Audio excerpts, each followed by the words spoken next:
Hello everyone, আসসালামু আলাইকুম। কেমন আছেন? আশা করি সবাই ভালো আছেন। আজকে আমাদের রাত্রের খাবার আপনাদের সাথে শেয়ার করি। কি রান্না করব রাত্রের জন্য। ডাউল রান্না করব। এই যে ডালটা ফুটাতে দিয়েছি, অলরেডি ফুটে গেছে। অল্প অল্প গ্যাসে ডালটা অনেক সুন্দর ফুটে গেছে। ডালটাকে পানি দিয়ে দেবো। এই যে গ্যাস আজকে একটু ভালো আছে গ্যাস। ডাল রান্না করব, পাঙাশ মাছ রান্না করব। পাঙাশ মাছ, বেগুন, মূলা এগুলো দিয়ে পাঙাশ মাছ রান্না করব। আমি কিন্তু বেগুন কাটিয়ে দেখেন, বেগুন কাটলে এইটা রেখে দিই। এটা আমার খেতে অনেক ভালো লাগে। আমার আম্মু এরকম করতো। এই যে পাঙাশ মাছ দিয়ে রান্না করব। এটা পেঁয়াজ ভাজতেছি, পেঁয়াজ রসুন আর জিরা দিব। এটা ভাজনা বলি আমরা। ডালটা লাভে রেখেছি, মাছটা ভেজে নিব। দেখি এই গ্যাসে ভাজা যায় কি না। আজকে গ্যাস একটু বেশি আছে, হবে কি না জানি না।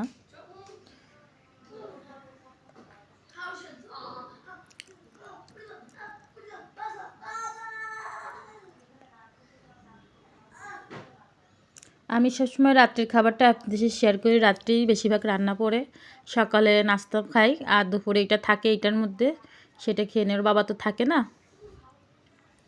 এই জন্য আর কি। এই জন্য আপনাদের সাথে আমি রাত্রির খাবারটা শেয়ার করি। আমাদের রাত্রির খাবারটা কি, এই গ্যাসে মনে হয় হবে না, হচ্ছে না ভাজা। এই গ্যাসে কি ভাজা যায়? এই দেখেন মাছটা এখনও ভাজাই হয়নি। এই সিলিন্ডারে গ্যাসে আবার ওই তরকারিটা দিছিলাম, তরকারিটা বসিয়ে এখন এই চুলার থেকে এই চুলায় লাগাই দিয়েছি। মাছটা ভেজে নিই।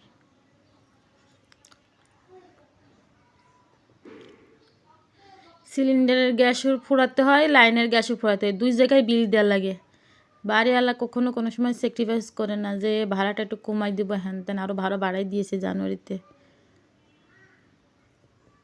ভাড়াটিকের আসলে কষ্টের শেষ নাই। যাই হোক, রান্নাটা হয়ে গেছে, ভাজনাটা দিয়ে দিলাম। এই দেখেন আমার তরকারির ফাইনাল লুক, কী অবস্থা।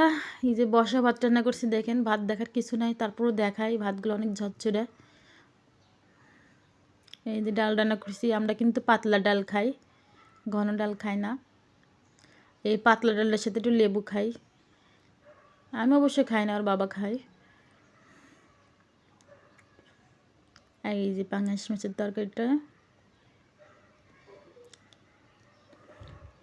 একটু মূলা আলু এগুলো দিলে ঝোলটা টুকুন হয়। যাই হোক, কেমন হয়েছে অবশ্যই কমেন্টে জানিয়ে যাবেন।